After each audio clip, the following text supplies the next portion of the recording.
Tatanim na naman siya.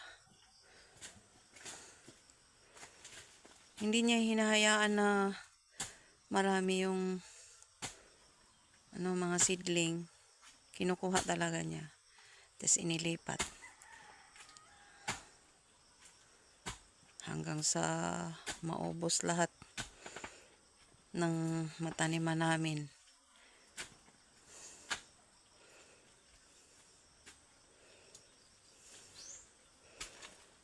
Tanggalin nyo, ka-farmer.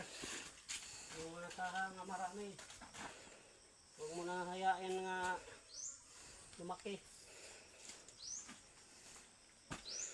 Latundan.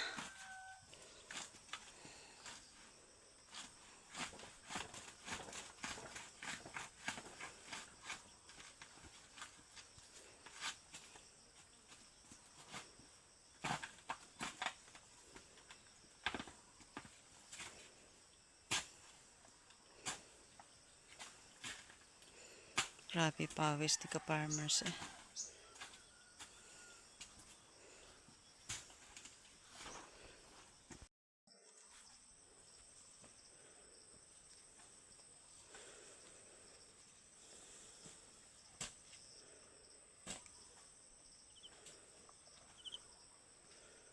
Tapos i-sprayhan lang niya ng herbicide para mamatay yung mga damo.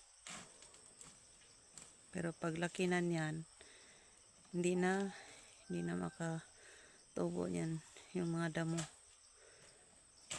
Lahat ng mga dahon na tatanggalin niya dyan sa puno niya ilagay.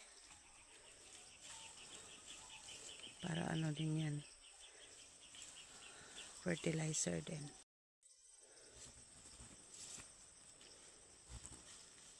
Ito na yung mga nauna niyang mga tanim. Hanggang doon sa baba. Hanggang doon.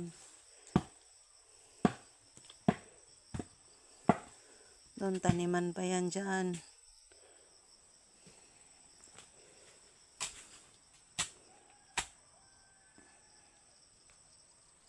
Ay! Laki pa.